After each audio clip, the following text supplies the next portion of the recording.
Welcome everyone. We're going to have a look at pegging and blinding issues, a cause for high frustrations at a plant. You can see typically how we struggle with these issues that we need to solve, and we often don't know how to actually take them head on.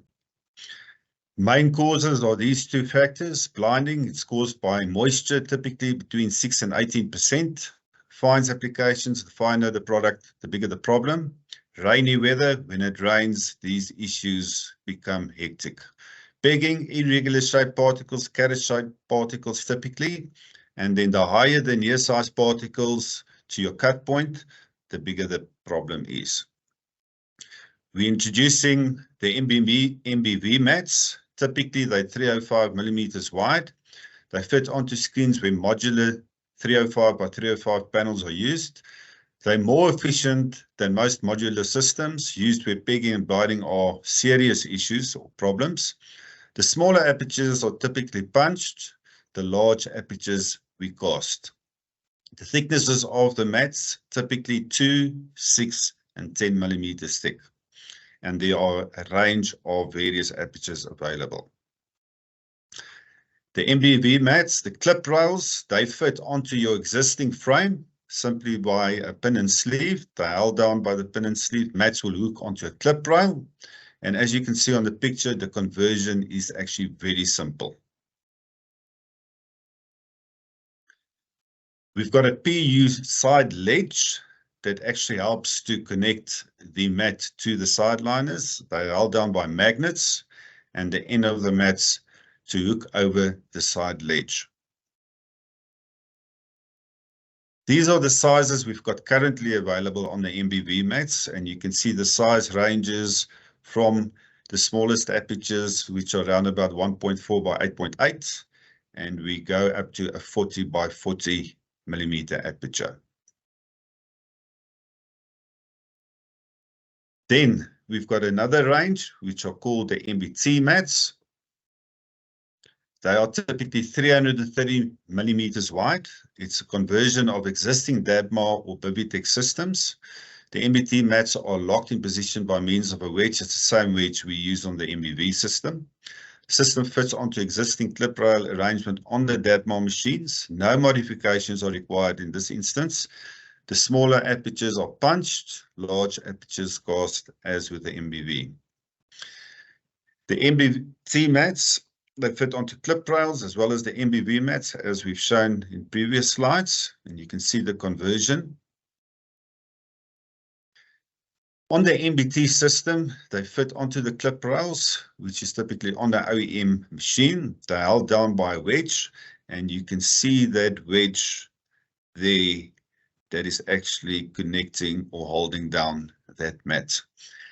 You typically start from the one end of the mat and you just hammer that wedge into position, and that will lock the mats into place.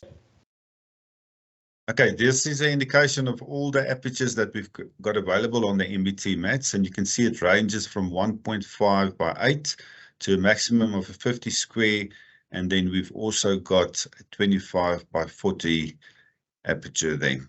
So these are the size ranges available. We are expanding on them depending on customer request as we go along. Then I've got a very nice video where you can actually see the mats in action. I'm going to play that for you.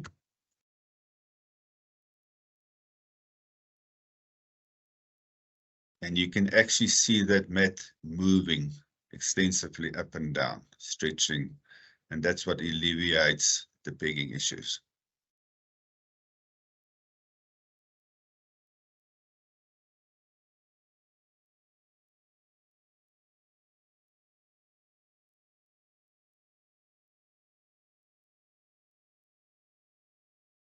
Okay, so what is the basic difference between the two systems? The MBV system, conversion of typically 1 foot by 1 foot or 305 by 305 panels to a flexible mat system. And then the MBT system, they fit onto Dabmar screens. It's not a conversion. The MBV system compared to the MBT, you can see the different types of mats. Then the sizes, the different widths. And the width of the screen will determine the length of the specific mat, be it a 6 foot, 8 foot, 4 foot, whatever the width of the screen is. That will be the length of these mats.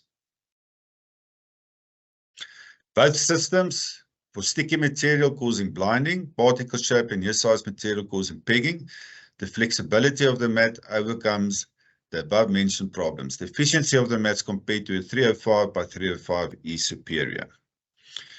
Mechanical aspects of screen are 100. Oh, sorry. Let me just go back. The standard panel versus mats, when to switch or actually consider to change. So first of all, your mechanical aspects of the screen's got to be 100%. No other screen media is showing an improvement. You've tried everything. Feed conditions, spray water if applicable, and screen characteristics are equivalent to the design criteria, but pegging and blinding still persist. The benefits of these two systems: the conversion is quick and easy installation and maintenance, suitable for use across all commodities. One I would be a little bit wary of is iron ore. So we're limiting the particle sizes, as you can see, to more or less below 40 millimeters for use on vibrating screens.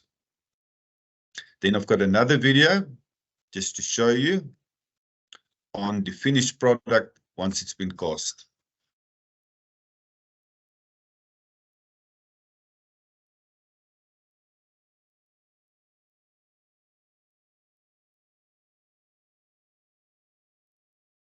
Then, and on next slide, the first step before you actually consider converting to these mats is just to use our standard vibroblast panel. And this just illustrates, as your screen moves up and down, what happens to those apertures within the vibroblast panel. Another option could be a flapper panel. And there we've got the top skin of the panel actually loose from the middle frame. It's just fastened to the sides of the frame. And that will be another test that you could probably try before you actually do a conversion. From our start, we showed the concerns of pegging and blinding, and ultimately on the use of these two mats. From all of the test work that we've done thus far, we have not had one that had not shown an improvement. Thank you, ladies and gentlemen.